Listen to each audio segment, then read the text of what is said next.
है जो पुरुष भाई त्याग का मतलब क्या है कि जो पुरुष केवल मेरे लिए मेरा ही सब कुछ समझता हुआ यज्ञ और दान तप ये तीन कर्म कभी त्यागने योग्य नहीं है। निष्काम कर्म भाव से करता है, निष्काम होकर के कोई फल की इच्छा नहीं करता है।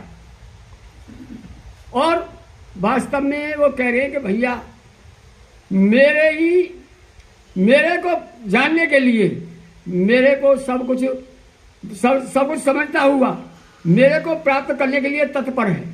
यानी नाम गुण कीर्तन और मनन ध्यान पठन पाठन जितने भी कर्म करता है वो निष्काम भाव नित्य भाई निष्काम भाव से करता है और आसक्ति किसी में से त्याग नहीं है। वास्तव में ये त्याग किसका करना चाहिए?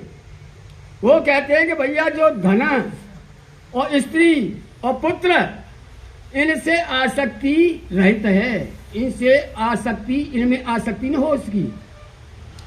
और भाई ये संसार के जितने वस्तु हैं जितने पदार्थ हैं सब में सबसे स्नेह रहित बिल्कुल इनमें प्रेम नहीं होना चाहिए।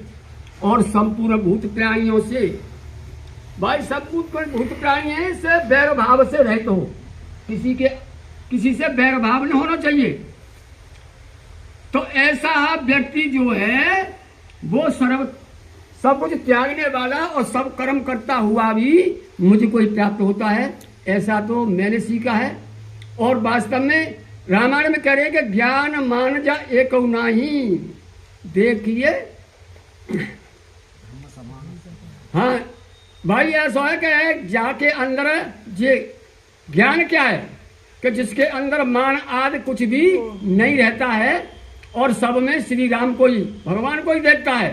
तब भगवान श्री राम कहते हैं कि कहिए तात सो परम विरागी और त्रिसम सिद्ध तीन गुण त्यागी। भाई सब कुछ त्यागने के लिए भगवान श्री कृष्ण कह रहे हैं कि भैया वो परम वैरागी कौन है?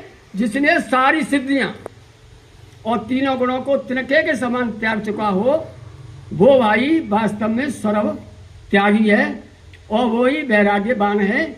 ऐसा तो मैंने सीखा है और वास्तव में और भी विद्वान आएंगे हमारे और बताएंगे।